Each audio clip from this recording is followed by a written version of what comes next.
नमस्कार दर्शकबिन, सञ्चार तथा सूचना प्रविधि मन्त्रालय र नेपाल टेलिभिजनको संयुक्त प्रस्तुति कार्यक्रम डिजिटल नेपालमा यहाँलाई स्वागत छ। हामी यस कार्यक्रममा नेपालका हरेक क्षेत्रमा सूचना प्रविधिको पहुँच, प्रयोग, विकास, विस्तार अनि यसको प्रभावका बारेमा जानकारी प्रस्तुत गर्दै आइरहेका छौँ। दर्शकबिन, न्याय सम्पादन प्रक्रियालाई छिटो, छरितो, सहज बनाउन सर्वोच्च अदालतले विभिन्न सूचना प्रणाली विकास गरी प्रयोगमा ल्याएको छ भने अनलाइन तारिख पनि सुरुवात गरेको छ। आजको कार्यक्रममा हामी यिनै विषयमा जानकारी प्रस्तुत गर्नेछौँ। मुद्दाको तारिख लिनकै लागि सर्वोच्च अदालत धाउनु नपर्ने भएको छ। सेवाग्राहीले नजिकको जिल्ला र उच्च अदालतबाट अनलाइन मार्फत आफ्नो मुद्दाको तारिख लिन सक्नेछन्। विगतमा न्याय सम्पादन प्रक्रिया परम्परागत रूपमा हुँदै आएकोमा यसलाई छिटो, छरितो, झन्झटरहित, सहज, सरल र सेवाग्राही मैत्री बनाउन सर्वोच्च अदालतले सूचना प्रविधिको प्रयोग बढाउँदै लगेको छ। मुद्दा सम्बन्धित पक्षलाई जानकारी दिने, म्याद, तारिख पठाउने, आदेश कार्यान्वयन गर्ने जस्ता मुद्दा दर्तादेखि कार्यान्वयनसम्मका सम्पूर्ण अदालती प्रक्रियालाई व्यवस्थापन गर्न केस म्यानेजमेन्ट सिस्टम मुद्दा व्यवस्थापन प्रणालीको विकास गरी प्रयोगमा ल्याएको छ सर्वोच्च अदालतले। अदालतमा सूचना प्रविधिको प्रयोग भनेको मूलतः चाहिँ हामीले मुद्दा व्यवस्थापनमै हो। मुद्दा व्यवस्थापन नै सबभन्दा ठुलो काम हो अदालतको। न्याय सम्पादन, न्याय निरूपण नै अदालतको सबभन्दा ठुलो काम भएको हुनाले न्याय सम्पादनको क्रममा प्रयोग भएका सूचना प्रविधिका जुन जति पनि सफ्टवेयर छन्, जति पनि उपकरणहरू छन्, जति पनि प्रविधिहरू छन्, त्यो नै सबभन्दा महत्त्वपूर्ण अवयवको रूपमा रहेका छन् मुद्दा व्यवस्थापनमा। अब हामीले अहिले प्रयोग गरिरहेको न्यायपालिकामा अहिले अभ्यासमा रहेको चाहिँ सूचना प्रविधिको सबभन्दा महत्त्वपूर्ण सफ्टवेयर भनेको केस म्यानेजमेन्ट सफ्टवेयर अथवा CMS सिस्टम छ। हामीले यसले अहिले जिल्ला र उच्च अदालत तहमा हामीले फरक मुद्दा व्यवस्थापन पद्धति लागू गरेका छौँ। यो फरक मुद्दा व्यवस्थापन पद्धतिलाई अब डिफ्रेन्सिएटेड केस म्यानेजमेन्ट सिस्टम यो चाहिँ अन्यत्रको पनि अभ्यास हेरेर र हाम्रै पनि आफ्नो निरन्तर प्रयासपछि, निरन्तर अध्ययनबाट सुझाइए अनुसार यो पद्धति लागू गरेको हुनाले यो पद्धति नितान्त सूचना प्रविधिमा आधारित रहेर सञ्चालित भएको चाहिँ छ। अहिले यसो भनिरहँदाखेरि अब हामीसित मुद्दा दर्ता भएका मुद्दाहरू कहिले कुन अवधिमा फर्चोड हुने, कुन अवधिमा कुन काम हुने भन्ने सबै कुराहरूको चाहिँ व्यवस्थापन सूचना प्रविधिको प्रयोगबाट हुन्छ। मैले एकजना कोही सेवाग्राही आउनुभयो, जिल्ला अदालतमा गएर आफ्नो मुद्दा दर्ता गर्नुभएको छ भने त्यो मुद्दा दर्ता गर्दाको क्रममा उहाँलाई हामीले चाहिँ एउटा चाहिँ क्यालेन्डर अथवा चाहिँ त्यो मुद्दामा प्रयोग हुने कार्यतालिका, त्यो मुद्दामा चाहिँ उहाँको चाहिँ बयान कहिले हुन्छ, बकपत्र कहिले हुन्छ, त्यसमा चाहिँ साँची प्रमाण कहिले झिकाइन्छ, अनि त्यसमा चाहिँ अरू प्रारम्भिक सुनवाईहरू कहिले हुन्छ, यस्ता हरेक एक्टिभिटिजहरूका, महत्त्वपूर्ण एक्टिभिटिजहरूका दिनहरू निर्धारण भएको एउटा क्यालेन्डर दिन्छौँ र त्यसमा कहिले फैसला हुन्छ भन्नेसम्मको दिन राखेका हुन्छौँ। अनलाइन तारिख लिन चाहने सेवाग्राहीले आफ्नो मुद्दा नम्बर लगायतका आवश्यक विवरण उपलब्ध फारममा भरिसकेपछि आफूलाई पाए पर्ने नजिकको सम्बन्धित जिल्ला र उच्च अदालतबाट अनलाइन तारिख लिन सक्नेछन्। अनलाइन तारिख भनेको हाम्रो यहाँको पद्धतिमा कस्तो गरेका छौँ भने हामीले हाम्रो सेवाग्राही जो सर्वोच्च अदालतमा मुद्दा गर्नुहुन्छ, उहाँ बाहिर जिल्लाभन्दा बाहिरको हुनुहुन्छ अथवा टाढाबाट आउनुपर्ने छ, सर्वोच्च अदालतमै तारिखमै रहिरहनु उहाँहरूलाई चाहिँ कठिन छ। सामान्यतया हुन त उच्च अदालत तहमा अथवा सर्वोच्च अदालत तहमा चाहिँ तारिखमा नरहने नियम, तारिखमा बस्ने भनेको अपवाद हो। वास्तवमा तारिखमा नरहन नि पाइन्छ, तर कतिपय अवस्थाका मुद्दाहरूमा चाहिँ पक्षहरू तारिखमै रहनुपर्ने पनि स्थिति छ। त्यस्तो पक्षहरूलाई जसले आफूले चाहिँ तारिखमा सर्वोच्च अदालतसम्म आइरहनु नपरोस् भनेर जसले निवेदन दिनुहुन्छ, उहाँहरूको हकमा हामीले यहाँ फारम भराएर उहाँहरूका आफ्ना विवरणहरू हामीले चाहिँ यहाँ हाम्रो सफ्टवेयरमा इन्ट्री गरेर उहाँहरूलाई चाहिँ हाम्रो मिसिलमा राखेर ती कुराहरूको त्यो सुविधा दिन्छौँ। उहाँहरूले रोजेको आफ्नो जिल्ला नजिकको जिल्ला अदालत अथवा चाहिँ उच्च अदालतबाट यो अनलाइन तारिख सम्बन्धी व्यवस्था लागू गर्न सक्नुहुन्छ। यसको मतलब उहाँ त्यो नजिकको जिल्ला अदालतमा गएर तारिखको दिन त्यहाँ चाहिँ जानुपर्छ र त्यसपछि नयाँ तारिख अथवा चाहिँ त्यसपछि फर्दर कुराहरू के हुन्छ त्यहाँबाट उहाँहरूले यो दुईटा जिल्ला अदालत र सर्वोच्च अदालतको बिचको सञ्चारको माध्यमबाट भएका आदान प्रदानबाट, त्यसका सूचनाको आदान प्रदानबाट उहाँहरूको तारिख व्यवस्थापन गर्ने गरिएको छ। अहिले सर्वोच्च अदालतले छिटो, छरितो न्याय सम्पादनका लागि विभिन्न सफ्टवेयरहरू प्रयोगमा ल्याएको छ। ती सफ्टवेयरहरू मार्फत सेवाग्राहीले कसरी सेवा लिन सक्नुहुन्छ भन्ने कुराहरू म हजुरहरूलाई जानकारी गराउन गइरहेको छु। सर्वोच्च अदालतले अनलाइन तारिखको व्यवस्था पनि गरेको छ। अनलाइन तारिख भन्नाले सेवाग्राहीले घरबाटै तारिख लिने होइन, सम्बन्धित अदालतमा आई उहाँले चाहिँ व्यक्तिगत विवरण भरि बुझाउनु पर्नेछ। यसको लागि चाहिँ हामीले सर्वोच्च र उच्चमा मात्रै अनलाइन तारिखको व्यवस्था गरेका छौँ भन्नाले सर्वोच्च अदालतमा भएका मुद्दाहरू कुनै पनि अदालतबाट अनलाइन तारिख लिन मिल्छ र उच्चको मुद्दाहरू जिल्लाबाट लिन मिल्छ। तर एउटा जिल्लाको मुद्दाको अनलाइन तारिख अर्को जिल्लाबाट लिन मिल्ने व्यवस्था अहिले गरिएको छैन। त्यसको लागि चाहिँ उहाँले फर्म भर्नुहुन्छ। फर्म भरिसकेपछि उहाँको तारिख जुन दिन छ त्यो दिन सम्बन्धित अदालतमा गएर उहाँले तारिख लिन सक्नुहुन्छ, जसले गर्दा उहाँको समय तथा खर्चको बचत हुन्छ। अनलाइन तारिखमा बस्नुभएका सेवाग्राहीहरूले सम्बन्धित अदालतमा जाँदा आफ्नो तारिख पर्चा लिएर जानुपर्नेछ। त्यहाँ जाँदा केही दुविधा भएमा प्रत्येक अदालतमा हाम्रो सूचना कक्ष छ, उहाँहरूबाट सहायता लिन सक्नुहुनेछ। सेवाग्राहीले सर्वोच्च अदालतको वेबसाइट www.supremcourt.gov.np लगइन गरी आफ्नो मुद्दा नम्बर टाइप गरी मुद्दा सम्बन्धी सम्पूर्ण जानकारी लिन सक्नेछन्। केस म्यानेजमेन्ट सिस्टमको प्रयोगले न्याय सम्पादन प्रक्रियालाई सहज बनाएको छ भने अनलाइन तारिख लिने सेवाग्राहीको सुविधालाई मध्यनजर गर्दै मुद्दा सम्बन्धी जानकारी दिन SMS सेवाको पनि सुरुवात गरेको छ सर्वोच्च अदालतले। हामीले चाहिँ SMS पद्धति पनि लागू गरेका छौँ। यहाँ SMS पद्धतिले के गर्छ भने जो पक्षले आफूले चाहिँ अदालतको सूचना मैले SMS मार्फत पाऊँ भनेर निवेदन गर्नुभएको छ त्यस्ता पक्षहरूलाई यहाँ अदालतबाट उहाँहरूको र यी अनलाइन तारिखमा रहने पक्षहरूलाई हामीले चाहिँ त्यो अनिवार्य रूपमा त्यो गराएका छौँ र SMS पद्धतिबाट उहाँहरूकोमा चाहिँ SMS जान्छ। यहाँ उहाँहरूको तारिख तोकिएको दिन, उहाँहरूको पेशी चढेको दिन, उहाँहरूको आदेश फैसला भएका दिन यहाँको जे स्ट्याटस हुन्छ त्यो SMS सुविधा लिएका सेवाग्राहीहरूको SMSमा यहाँ तपाईँको फलानु मुद्दामा यस्तो भयो भनेर चाहिँ सूचना जाने गरेको छ। यो एउटा सेवाग्राही उन्मुख अथवा सेवाग्राही मुखी सर्वोच्च अदालतले ल्याएको एउटा नयाँ सुरुवात पनि हो। तथापि यो अहिलेको नयाँ होइन, यसको निरन्तरता हो। यो हामीले चाहिँ गरिआएका छौँ र धेरै अदालतहरूमा यो सिस्टमको लागू पनि भएको छ। SMS मार्फत जानकारी लिनुको लागि सेवाग्राहीले आफ्नो मोबाइल नम्बर मुद्दा दर्ता गर्दा नै मुद्दा दर्ता शाखामा बुझाउनु पर्नेछ। र त्यसपछि के हुन्छ भने प्रत्येक चरणहरू मुद्दाले प्रत्येक चरण पार गर्दा नै उहाँले SMS मार्फत जानकारी पाउनुहुनेछ। अर्को कुरा के छ भने सेवाग्राहीलाई चाहिँ जस्तै कुनै मुद्दा फैसला भइसकेपछि जस्तै हाम्रो सफ्टवेयरमा नै फैसला भइसकेका मुद्दाहरूको पूर्ण पाठ अपलोड गर्छौँ हामी। ती कुराहरू पनि सेवाग्राहीले आफैले डाउनलोड गरेर पढ्न सक्नुहुनेछ। यो कुरा चाहिँ हामी कहाँ छ भने फैसला तथा निर्णयको पूर्ण पाठ भन्ने छ। यसमा गएर उहाँले आफ्नो मुद्दा नम्बर टाइप गर्नुभयो अथवा कुन अदालतको मुद्दा थियो त्यो अदालतको नाम रोज्नु पर्नेछ र आफ्नो मुद्दा नम्बर टाइप गरे हुन्छ। हामीले मुद्दाको दर्ता मिति अथवा फैसला मितिहरू टाइप गर्नु परेन। टाइप गरेर खोज्नुहोस् गर्ने बित्तिकै पूर्ण पाठमा यहाँ हेर्नुहोस् भनेर आउँछ। जब यहाँ क्रस आउँछ भने मतलब चाहिँ त्यो फैसला चाहिँ अपलोड भएको छैन। जुन हेर्नुहोस् भनेर आएको मुद्दाहरू चाहिँ अपलोड भएको छ। यसलाई हामीले क्लिक गरेर फैसलाहरू चाहिँ आफ्नो मुद्दाको फैसलाहरू चाहिँ हामी हेर्न सक्छौँ। निशुल्क कानुनी सहायता, आवश्यक निवेदनका ढाँचा, फैसला कार्यान्वयन जस्ता जानकारी सर्वोच्च अदालतको मोबाइल एप्लिकेसन डाउनलोड गरी निशुल्क रूपमा लिन सकिनेछ। सेवाग्राहीका लागि आवश्यक पर्ने विभिन्न निवेदनका ढाँचाहरू हामीले वेबसाइटमा राखेका छौँ। हजुरहरूले यहाँबाट हाम्रो निवेदन आफूलाई आवश्यक पर्ने निवेदनका ढाँचाहरू चाहिँ लिन सक्नुहुनेछ र यस भर्नको लागि केही समस्या परेमा हजुरले चाहिँ हाम्रो सहायता कक्षमा गई त्यसलाई भर्न सक्नुहुनेछ। हामीसँग मोबाइल एप्लिकेसन पनि छ जुन एन्ड्रोइड र iOSमा छ। हजुरहरूले प्ले स्टोरबाट मोबाइल एप्लिकेसन डाउनलोड गरेर हेर्न सक्नुहुनेछ। त्यसबाट पनि हजुरले हाम्रो दैनिक पेशी सूचीहरू, मुद्दाको प्रक्रियाहरू, मेरो मुद्दा कुन स्टेजमा छ भन्ने कुरा पनि मोबाइल एपबाट हजुरले हेर्न सक्नुहुनेछ। हामीसँग मोबाइल एप्लिकेसन छ जुन चाहिँ मैले हजुरलाई खोलेँ।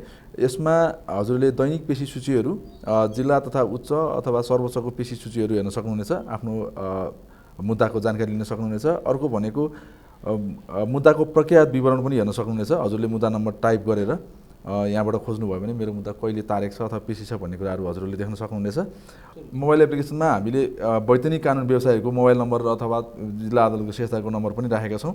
हजुरले त्यसबाट कन्ट्याक्ट गरेर निशुल्क कानुनी सेवा लिन सक्नुहुनेछ।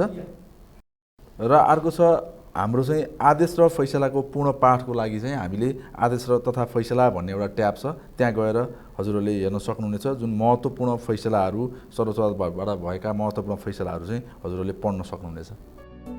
सूचना प्रविधिको प्रयोग सम्बन्धी निर्देशिका 2072 जारी भएसँगै काठमाडौँ जिल्ला अदालतले इच्छुक सेवाग्राहीलाई अनलाइन तारिख सेवा प्रवाह गर्दै आइरहेको छ। 2072 देखि चालु आर्थिक वर्षसम्म 184 जना सेवाग्राहीले अनलाइन तारिख लिएका छन् भने हाल 24 जना अनलाइन तारिखमा रहेका छन्। यो निर्देशिकाले चाहिँ मुख्य रूपमा सर्वोच्च अदालतमा विचाराधीन र उच्च अदालतमा विचाराधीन रहेका मुद्दाहरूको हकमा मात्र अनलाइन तारिख दिने भन्ने कुराहरूको बारेमा व्यवस्था गरेको देखिन्छ र काठमाडौँ जिल्ला अदालतको हकमा भन्नुपर्दा 2072 सालदेखि नै अनलाइन मार्फत चाहिँ तारिख दिने कामहरूको हामीले सुरुवात गर्दै आएका छौँ।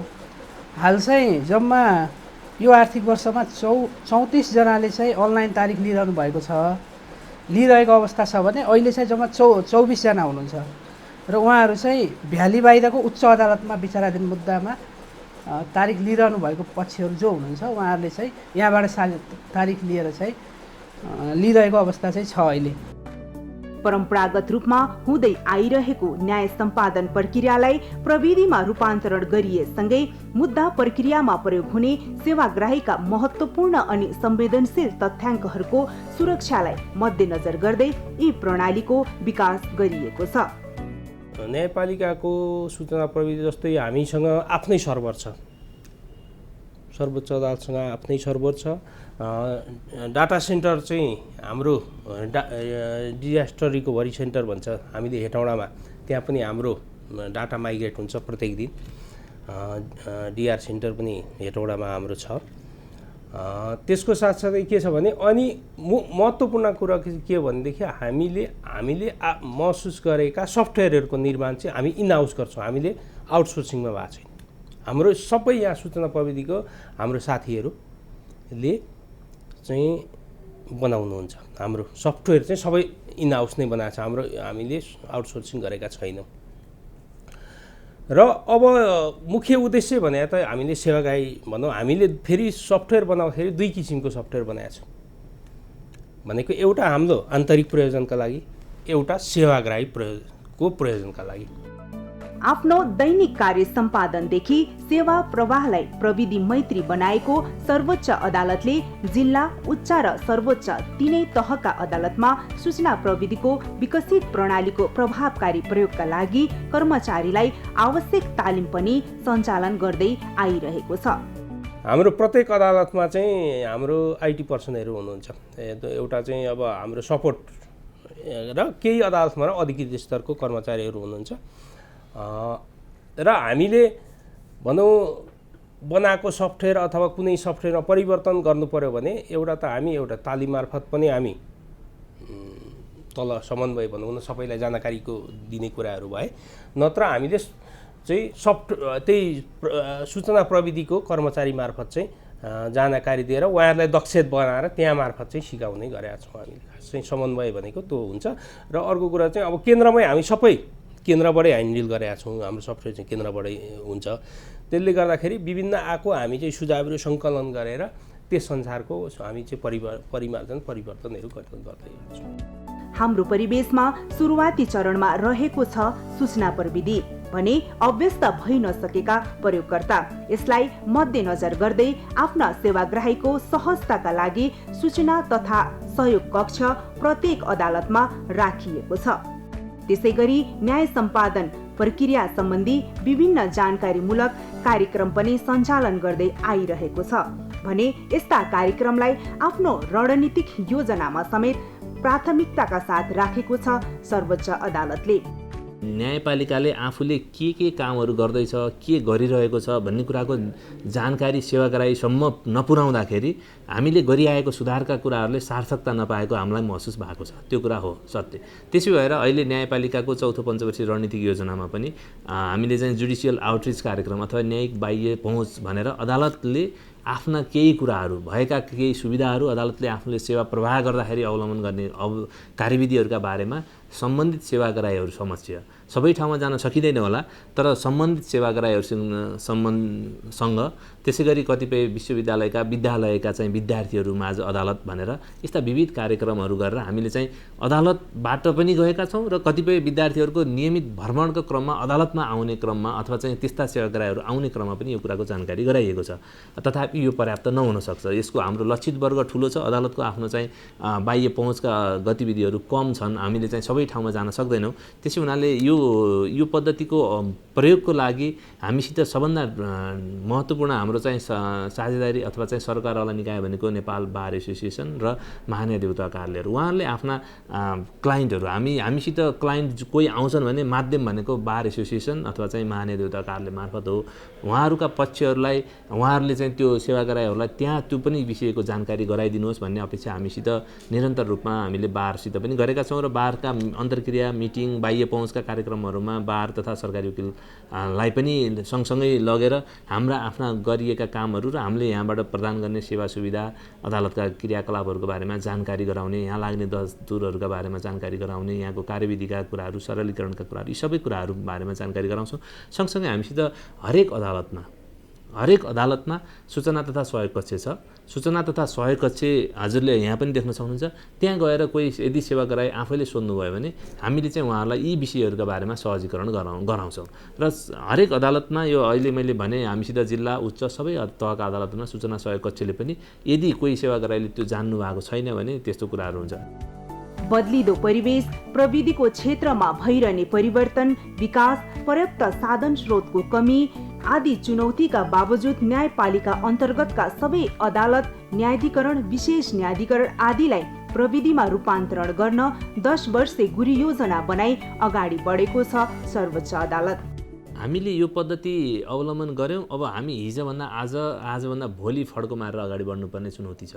हिजोको जुन सूचना प्रविधिको प्रयोग थियो त्योभन्दा आज सेवाग्राहीको डिमान्ड बढी छ अथवा अदालत प्रति अहिले सेवाग्राहीहरूले जुन किसिमको अपेक्षा गरेका छन् त्यसले गर्दा हामी अझै बढी सशक्त र कार्य गर्ने शैलीमा आउनुपर्ने जरुरी छ। हिजोको भन्दा आजको सेवाग्राहीहरूको अपेक्षा बढेको हुनाले हामीले चाहिँ हाम्रा कार्य संस्कृतिहरूमा परिवर्तन गर्नु परेको। हिजो 2 दिन लाग्दा पनि सूचना नदिँदा पनि मान्छेले गुनासो गर्दैन थियो होला, तर अब अहिले चाहिँ 15 मिनेट ढिलो भयो भने पनि मान्छेले चाहिँ त्यसको गुनासो गर्ने, त्यसमा उजुर गर्ने सबै कुराहरू छ। तथापि यो सूचना प्रविधिको प्रयोगबाट हामीले यहाँ वेबसाइट व्यवस्थापन गरेका छौँ। हाम्रा न्यायपालिका अन्तर्गतका सबै जिल्ला अदालत, उच्च अदालत, अब विशेष अदालत लगायत सबै अदालतहरूको नियमित अदालतहरूको हामीले चाहिँ कज लिस्ट हाम्रो चाहिँ वेबसाइटमा प्रकाशित छ। त्यो कज लिस्ट वेबसाइटमा भइसकेपछि त्यहीँबाट हजुरहरूले सबै इन्फर्मेसनहरू सूचना प्रविधिको माध्यम मार्फत पाउनुहुन्छ। अब यो त हामी गरिरहेका छौँ। यसका अलावा पनि हामीले चाहिँ अहिले गर्न के पर्ने छ हामीलाई भन्दा यदि अझै सेवाग्राही उन्मुख हुन सक्छौँ भने हामीले चाहिँ हाम्रा कागजपत्रहरू जुन डिजिटाइज गर्दैछौँ यी सबै डिजिटाइज गरेर सफ्टवेयरमा अपलोड गर्न सकियो भने हामीले चाहिँ एउटा फड्को मारेको अनुभूति गर्न सक्छौँ। त्यसै गरी हामीले अनलाइन पद्धति मार्फत मुद्दाको दर्ता गर्न सकियो भने अथवा चाहिँ ई फाइलिङ गर्न सकियो, पेपरलेस अब लेस पेपर टु पेपरलेस कोडतर्फको यात्रामा हामी छौँ। तर त्यो पेपरलेस हुनको लागि त हामीले चाहिँ सेवाग्राही अथवा चाहिँ हामीसित कानुन व्यवसायीहरू अथवा सरकारी वकिल मार्फत आउने कागजपत्र पनि हामीले चाहिँ कागजपत्रमा नलिकन उहाँहरूको सफ्टवेयर भित्रैबाट उहाँहरूले अपलोड गर्ने, हामीले चाहिँ त्यही सफ्टवेयरलाई एक्सेप्ट गर्ने र त्यही सफ्टवेयरबाट नै त्यो मुद्दाको कारबाही हुने पद्धतिसम्म पुग्न सकियो भने एक वास्तवमा चाहिँ अदालतको यो व्यवस्थापनमा सूचना प्रविधिको प्रयोगले सार्थकता पाउने देखिन्छ। सूचना प्रविधि सम्बन्धी 10 वर्षे गुरियोजना पनि बनाएका छौँ र यसको भर्खरै मध्यावधि मूल्याङ्कन पनि भइसकेर यसका आगामी दिनमा हामीले चाल्नुपर्ने र हाम्रा गन्तव्यहरूलाई निर्धारित पनि गरिरहेका स्थिति छौँ। हामी योजनाबद्ध ढङ्गबाट यी सूचना प्रविधिका प्रयोगहरूलाई चाहिँ संस्थागत गर्ने कुराहरूमा पनि छौँ। अदालतमा अहिले विद्यमान अवस्थामा करिब 37 लाख मिसिलहरू अदालतको अभिलेख शाखाहरूमा रहेका छन्। ती 37 लाख मिसिललाई डिजिटाइज गरेर त्यो मिसिलहरूको डिजिटाइजेसन प्रोसेसलाई सम्पन्न गर्न सकियो भने अब हजुरलाई चाहिँ के हुनसक्छ भने भोलिका दिनमा हामीले त्यस्तो परिकल्पना गरेका छौँ कि दार्चुला जिल्ला अदालतको कुनै मुद्दाको नक्कल अथवा चाहिँ त्यहाँको फैसलाको जानकारी तपाईँ काठमाडौँमै बसेर काठमाडौँ जिल्ला अदालतमा अथवा सर्वोच्च अदालतमा आएर तपाईँले यहीँबाट नक्कल लिन सक्ने पद्धति विकास गर्न सकियो भने साँच्चै नै सेवाग्राहीले अनुभूत गर्ने हिसाबले चाहिँ हामीले चाहिँ सुधार गरेका हौँ भनेर चाहिँ देखाउन सक्छौँ। आफ्नो चौथो पञ्चवर्षीय योजनामा सूचना प्रविधिको प्रयोगलाई महत्त्वका साथ राखेको सर्वोच्च अदालतले यसलाई कार्यान्वयन गरी देशैभरिका सम्पूर्ण अदालतमा प्रविधिको प्रयोग, अदालतका मिसिल दस्तावेज डिजिटाइज गरी न्याय सम्पादनका सम्पूर्ण प्रक्रियालाई प्रविधि मैत्री बनाउन विभिन्न योजना बनाएको छ। हाम्रो आफ्नै चौथो पञ्चवर्षीय रणनीतिक योजना छ। अदालतका हरेक क्रियाकलापलाई चाहिँ गाइड गर्ने हिसाबले अथवा चाहिँ केन्द्रीय भूमिकामा चाहिँ त्यही रणनीतिक योजना रहेको छ। त्यही रणनीतिक योजनाले दिएका प्यारामिटर भित्रै बसेर हाम्रा हरेक क्रियाकलापहरू हुन्छन् र हरेक अदालतले आफ्नो वार्षिक कार्ययोजनाहरू बनाएर क्रियाकलापहरू अगाडि बढाएका हुन्छ। सूचना प्रविधिको प्रयोग र त्यसको संस्थागत विकास पनि त्यही योजनाको प्यारामिटर भित्रै बसेर गरिएको कामहरू हुन्। यो योजनाले परिलक्षित गरेको भन्दा फरक धार मैले बोलिरहेको छैन। योजनाले भनिआएकै कुराहरूलाई हामीले चाहिँ संस्थागत रूपमा कार्यान्वयन गर्ने क्रममा छौँ र आगामी यसै वर्ष हामीले चाहिँ सम्भव भएसम्म देशैभरिका सम्पूर्ण अदालतहरूमा त्यो मिसिल स्क्यान गर्ने, डिजिटाइजेसन गर्ने प्रक्रियाका ती मेसिनहरू उपलब्ध गराउन जमर्को गरेका छौँ। अब सम्भव मलाई आशा छ यही वर्षको बजेटमा हामीले चाहिँ त्यो प्राप्ति गरेर किन्ने क्रममा रहेको मैले जानकारी पाएको छु र त्यो कुराहरू पठाउन सकियो भने सबै अदालतबाट यो मिसिल डिजिटाइजेसन गर्ने कामहरू अगाडि बढ्न सक्छ। आम जनमानसमा न्याय प्रक्रिया झन्झटिलो, महँगो, अपारदर्शी जस्ता गुनासो रहेको समयमा सेवालाई छिटो, छरितो, सहज, सेवाग्राही मैत्री बनाउन सर्वोच्च अदालतले विकास गरी प्रयोगमा ल्याएका यी प्रणालीको सुरुवातले न्याय सम्पादन प्रक्रियामा एउटा नयाँ आयाम थपेको छ। यी प्रणालीहरूको प्रभावकारी कार्यान्वयन गर्ने हो भने यसले परम्परागत रूपमा रहेको न्यायपालिकालाई प्रविधिमा रूपान्तरण गर्न महत्त्वपूर्ण भूमिका खेल्नेछ भने नेपाल सरकारले लिएको प्रविधि मैत्री नेपाल निर्माणमा पनि सहयोग पुग्नेछ। दर्शकबिन, आजको कार्यक्रममा हामीले न्याय सम्पादन प्रक्रियालाई छिटो, छरितो, सहज र सेवाग्राही मैत्री बनाउन सर्वोच्च अदालतले प्रयोगमा ल्याएका विभिन्न सूचना प्रणालीबारे जानकारी प्रस्तुत गर्यौं। हस्त दर्शकबिन, अर्को हप्ता हामी यस्तै सूचना र प्रविधिसँग जोडिएका जानकारी लिएर उपस्थित हुनेछौँ। त्यतिन्जेलसम्मको लागि आज्ञा दिनुहोस्। हेर्दै गर्नुहोला नेपाल टेलिभिजन। नमस्ते।